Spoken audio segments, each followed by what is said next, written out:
सत श्री अकाल सारा दा बहुत बहुत स्वागत है। लेके हाजिर है programme immigration insights with Mandeep.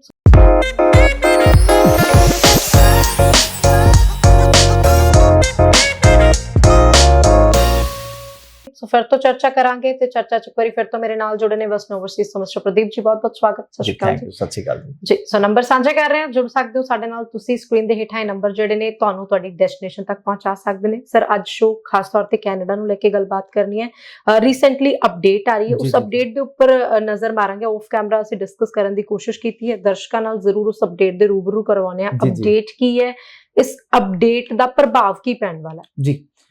3 changes के बारे में हम बात करेंगे। अपडेट्स, पहला अपडेट है कि अभी रिसेंटली आईआरसीसी ने इंटरनेशनल स्टूडेंट्स को फुल टाइम काम करने की परमिशन दे दी है।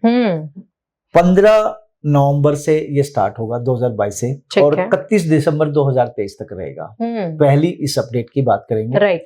दूसरी अपडेट की बात करेंगे कि जो बच्चे सितंबर और जनवरी इनटेक के लिए जाना चाह रहे हैं, तो उन स्टूडेंट्स को जो बॉर्डर सर्विस ऑफिसर है, जो इमिग्रेशन ऑफिसर है एयरपोर्ट पे है, वो रोक सकते हैं।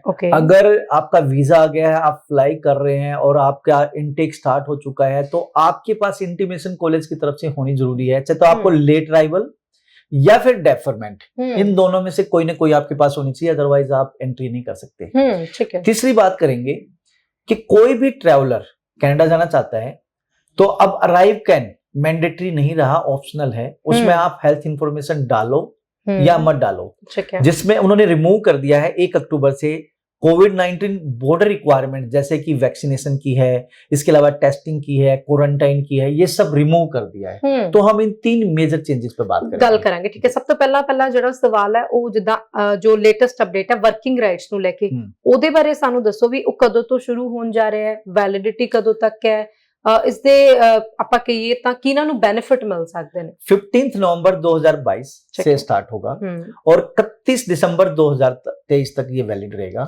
मतलब 15 नवंबर 2022 से लेके 31 दिसंबर 2023 तक, 1 साल प्लस। ठीक है। इंटरनेशनल स्टूडेंट्स को फुल वर्क राइट है। अब वो 20 घंटे की बजाय वो जितना चाहे उतना काम कर सकता है। ठीक है, बशर्ते कि आपकी पढ़ाई डिस्टर्ब नहीं होनी चाहिए। ठीक है, तो आपको फुल टाइम काम करने की परमिशन है। उसके पीछे रीजन है मैन पावर की शॉर्टेज। ठीक है, प्रयास जेडे लाए जा रहे ने कि काम मिलेगा, लोगों की जरूरत है, तो बिल्कुल ठीक है जी। 5 लाख इंटरनेशनल स्टूडेंट्स कनाडा में बैठे हैं इस टाइम पे। जिनको इसका बेनिफिट होने वाला है। मतलब 5 लाख प्लस इंटरनेशनल स्टूडेंट्स हैं जो अभी स्टडी वीजा पे हैं। उन सभी स्टूडेंट्स को फुल टाइम काम करने की परमिशन है 15 नवंबर 2022 से टिल 31 दिसंबर 2023 तक। सीधा संकेत जेड़ा है वो पॉजिटिव होने जा रहा है। तो कनाडा दा सक्सेस रेट भी मेनू लगदा है कि हुण इन्हां दिनां च होर भी वध सकदा है। फॉर द बेस्ट, क्योंकि आप ये देखिए ना कि मैन पावर की शॉर्टेज है, दैट्स द रीजन वो आप इंटरनेशनल स्टूडेंट को ये परमिशन दे रहे हैं। तो इसका फायदा होने वाला, आने वाले टाइम में स्टूडेंट सक्सेस रेट बढ़ेगा, वीजा सक्सेस रेट बढ़ेगा। वो एक अलग बात है कि कोविड के दौरान एप्लीकेशन ज्यादा डल गई और मैन पावर की कमी थी, उनकी रिस्ट्रिक्शंस थी, that's the reason refusals rate बढ़ा है, क्योंकि डेफर जा रहे थे। तो देखते देखते वर्कलोड बहुत बढ़ गया। बट डे बाय डे आप देखोगे सक्सेस रेट बढ़ा है अब। ਤਾਂ ਕੈਨੇਡਾ ਜਿਹੜੇ ਵੀ ਐਪਲੀਕੈਂਟ ਨੇ ਅਪਲਾਈ ਕਰਨਾ ਹੈ ਉਹ ਇਸ ਨੰਬਰ ਦੇ ਉੱਪਰ ਕਾਲ ਕਰਕੇ ਆਪਣੀ ਪ੍ਰੋਫਾਈਲ ਦੀ ਅਸੈਸਮੈਂਟ ਲੈ ਕੇ ਸਾਡੇ ਨਾਲ ਜੁੜ ਸਕਦੇ ਹੈਗੇ ਨੇ। ਸਰ ਟਰੈਵਲ ਨੂੰ ਲੈ ਕੇ ਜਿਹੜੀ ਅਸੀਂ ਦੂਜੀ ਜਿਹੜੀ ਗੱਲ ਕਰ ਰਹੇ ਸੀ ਉਸ ਤੇ ਵੀ ਗੱਲ ਕਰਨੀ ਜ਼ਰੂਰੀ ਹੈ ਕਿ ਸਖਤਾਈ ਹੁਣ ਹੋਰ ਵੱਧ ਜਾਏਗੀ। देखिए, ये तो रहेगा हमेशा। अब सिस्टम को कोई अगर रूल को कोई अगर अब्यूज कर रहा है, डेफिनेटली वो मतलब उसको बख्शा नहीं जाएगा। अब होता क्या है कि जैसे डेफर हो रहे हैं केस, मतलब डे बाय डे डेफर हो रहे हैं, और जिसको मान लो जनवरी इनटेक था उसका जनवरी के बाद वीजा आ रहा है, सितंबर इनटेक था सितंबर के बाद आ रहा है, इधर वीजा आ गया, कॉलेज को इंटीमेट किया नहीं और बच्चा फ्लाई करता है। जब बच्चा वहां पहुंचता है क्लास ऑलरेडी स्टार्ट हो चुकी है, बच्चे को परमिशन नहीं मिलती, तो फिर बच्चा इलीगल हो जाता था। तो अब वो बोलते हैं कि आपका वीजा आ गया, ठीक है, आप क्लास स्टार्ट होने से पहले आ रहे हैं, वेल एंड गुड, कोई दिक्कत नहीं है, तब तो कोई दिक्कत नहीं।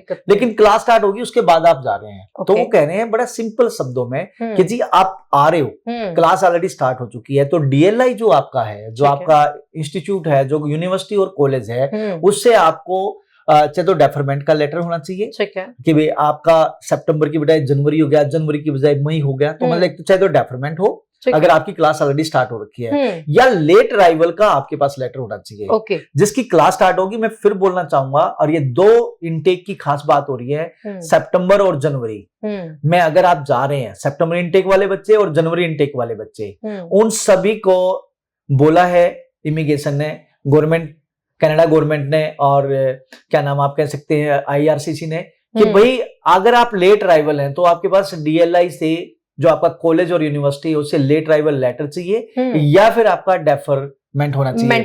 अब इसका मतलब क्या, देखिए आप ध्यान से, इसका मतलब उन्होंने बोला है कि सिर्फ फॉल और विंटर की बात कर रहे हैं, मतलब सितंबर और जनवरी की बात कर रहे हैं। इट मीन 2023 बहुत बढ़िया होने वाला है। उसके बाद बात नहीं करी उन्होंने कहा है इन 2 इनटेक की हम बात कर रहे हैं। इसका मतलब जनवरी के बाद सिस्टम थोड़ा सा और स्मूथ हो जाएगा, और मतलब वो मानते हैं कि जो मई इनटेक वाले बच्चे हैं वो टाइमली उनको रिजल्ट दे पाएंगे। बिल्कुल जल्दी रिजल्ट निकलणगे ते पॉजिटिव रिजल्ट ਜਿਹੜੇ ਆ ਉਹ ਨਿਕਲਦੇ ਕਿਆਸ ਲਾਏ ਜਾ ਸਕਦੇ ਨੇ। हेल्थ ਨੂੰ लेके भी अपडेट आई है, उसके ऊपर भी गल करेंगे। देखिए जो भी ट्रैवलर है जो कनाडा जाना चाहता है तो उनको ना अराइव कैन एक ऐप है, वो मैंडेटरी थी पहले, ठीक है, और उसमें सारी हेल्थ इंफॉर्मेशन डालनी होती थी। आप कौन सी एयरलाइन से आ रहे हो जी, कब आ रहे हो, कितने दिन के लिए आ रहे हो, वेयर यू विल स्टे, ठीक है, आपने कोविड की वैक्सीनेशन लगवाई है उसका प्रूफ है या नहीं है, ये सारी इंफॉर्मेशन डालनी होती थी। तो ये अराइव कैन अब ऑप्शनल हो गया। पहली बात तो आप अगर अराइव कैन ऐप रखते हो तो वेल एंड गुड है, उसमें सारी इंफॉर्मेशन डालिए, बट हेल्थ इंफॉर्मेशन जरूरी नहीं है। अगर आप एयरपोर्ट पे अपना टाइम सेव करना चाहते हैं, क्योंकि अराइव कैन में अगर आप अपनी इंफॉर्मेशन डालते हैं आने की और जाने की, तो नेचुरल सी बात है कि भाई जब आप एयरपोर्ट पे होंगे तो ऑलरेडी इंफॉर्मेशन उनके पास है, तो आपका टाइम सेव हो जाएगा, क्यों में ज्यादा लंबा लगना नहीं पड़ेगा। लेकिन वो बोल रहे हैं कि भाई आप अराइव कैन ऑप्शनल है, आप डालें information, that will be more better for you, आपका टाइम सेव हो जाएगा, लेकिन हेल्थ इंफॉर्मेशन आप मत डालिए, उसकी उन्होंने हटा दिया है, ठीक है, जिसमें कोविड वैक्सीनेशन, इसके अलावा आइसोलेशन जो आपको वहां जाके क्वारंटाइन करना था, ये सारी इंफॉर्मेशन उन्होंने हटा दी है। तो 1 अक्टूबर से अराइव कैन ऐप ऑप्शनल होगी है, ठीक है, और उसमें से अगर आप डाल भी रहे हैं तो हेल्थ इंफॉर्मेशन डालने की जरूरत नहीं है। लेकिन अगर आप अपना टाइम सेव करना चाहते हैं, अपनी एंट्री और एग्जिट डालना चाहते हो, किस डेट को जा रहे हो, कहां आप स्टे करोगे, कब आपकी वापसी है, तो ये इन्फॉर्मेशन डालेंगे तो एयरपोर्ट पे आपका टाइम सेव हो जाएगा। ठीक है, मतलब सीधी सीधी गल है भी स्टूडेंट ਨੂੰ ਹੁਣ ਹੋਰ ਜ਼ਿਆਦਾ ਅਵੇਅਰ ਹੋਣ ਦੀ ਜ਼ਰੂਰਤ ਹੈ। ਅੱਛਾ ਸਰ, ਜਿਹੜਾ ਅਸੀਂ ਸੈਕੰਡ ਹੁਣੇ ਡਿਸਕਸ ਕੀਤਾ ਸੀ ਟਰੈਵਲ ਨੂੰ ਲੈ ਕੇ, ਜੇਕਰ ਬੱਚੇ ਕੋਲੋਂ ਕਾਗਜ਼ਾਤ ਕੰਪਲੀਟ नहीं ਹੁੰਦੇ ਤਾਂ ਬੱਚੇ ਨੂੰ ਵਾਪਸ भी आना पड़ सकता है, डेफिनेटली वो डिपोर्ट हो सकते हैं। अच्छा, और मैं फिर बोल रहा हूँ इसके पीछे एक ही रीजन है, और उन्होंने खासकर सितंबर और जैन की बात करी है। वो बोलते हैं कि क्योंकि उनको पता है कि बहुत सारे बच्चों के इनटेक ऑलरेडी स्टार्ट हो जाती है, तब जाके उन बच्चों के वीजे आते हैं। अब होता है क्या कि मान लो क्लास स्टार्ट ऑलरेडी हो चुकी है और बच्चे के पास ना तो डेफरमेंट है ना लेट अराइवल का लेटर है, और बच्चा फ्लाई कर जाता है। जब बच्चा फ्लाई करता है तो यूनिवर्सिटी और कॉलेज उसको परमिशन नहीं देता है एंट्री क्लास 10 करने की। फिर क्या करता है, बच्चे के पास 4-5 महीने एक सेमेस्टर होता है, एक सेमेस्टर बच्चा इलीगल हो जाता है वहां पे। That's the reason they are saying कि अगर आप टाइम पे आ रहे हैं वेल एंड गुड है, तब कोई प्रॉब्लम नहीं है, लेकिन क्लास स्टार्ट होने के बाद जा रहे हैं तो एक तो लेट अराइवल या डेफरमेंट का लेटर आपका DLI से होना चाहिए, होना जरूरी है। कैनेडा 27 जेकर ਵਧਾ ਰਿਹਾ ਤਾਂ ਇਹਦਾ ਮਤਲਬ ਇਹ ਹੋ ਸਕਦਾ ਹੈ ਕਿ ਬਹੁਤ ਸਮੂਥਲੀ ਤੇ ਬਹੁਤ ਜਲਦੀ ਰਿਜ਼ਲਟ ਜਿਹੜੇ ਨੇ ਪੋਜ਼ਿਟਿਵ ਸਾਨੂੰ ਹੋਰ ਦੇਖਣ ਨੂੰ ਮਿਲਣ। ਸਰ ਜੈਨ ਇਨਟੇਕ ਲਈ ਸਮਾਂ ਹੈਗਾ ਸਾਡੇ ਕੋਲ ਇਸ ਟਾਈਮ? जैन इनटेक के लिए still we have some seats, ठीक है। आप अगर बहुत सारी यूनिवर्सिटीज और कॉलेज हैं जिसमें हमारे पास ऑप्शंस हैं, बट आपको स्टक नहीं होना कि मुझे जाना है इसमें तो मैं हेल्प नहीं कर पाऊंगा। लेकिन हाँ, कनाडा में सितंबर जनवरी इनटेक आप लेना चाहते हैं तो स्टिल कुछ कॉलेज और यूनिवर्सिटी, गवर्नमेंट कॉलेज और प्राइवेट कॉलेज में अभी भी हमारे पास, और यूनिवर्सिटी में अभी भी सीट है, तो जैन इनटेक के लिए आप अभी भी अप्लाई कर सकते हैं। बिल्कुल जी, एप्लीकेशन अप्लाई ਕਰਨ ਦੇ ਲਈ ਸਕਰੀਨ ਦੇ ਹੇਠਾਂ ਨੰਬਰ ਜਿਹੜੇ ਡਿਸਪਲੇ ਹੋ ਰਹੇ ਨੇ, ਤੁਸੀਂ ਉਹਨਾਂ ਦੇ ਉੱਪਰ ਕਾਲ ਕਰ ਸਕਦੇ ਹੋ। ਥੈਂਕ ਯੂ ਸਰ, ਇਨਫੋਰਮੇਸ਼ਨ ਸਾਡੇ ਨਾਲ ਸਾਂਝੀ ਕਰਨ ਲਈ, ਔਰ ਇਸ ਇਨਫੋਰਮੇਸ਼ਨ ਨੂੰ ਬਰੀਫ ਤਰੀਕੇ ਨਾਲ ਐਕਸਪਲੇਨ ਕਰਨ ਲਈ ਤੁਹਾਡਾ ਬਹੁਤ ਬਹੁਤ ਧੰਨਵਾਦ ਜੀ। ਜੁੜ ਸਕਦੇ ਹੋ ਜੀ ਸਾਡੇ ਨਾਲ, ਫਿਰ ਤੋਂ ਹਾਜ਼ਰ ਹੋਵਾਂਗੇ। ਰੱਖੋ ਧਿਆਨ, ਧੰਨਵਾਦ, ਸਤਿ ਸ਼੍ਰੀ ਅਕਾਲ।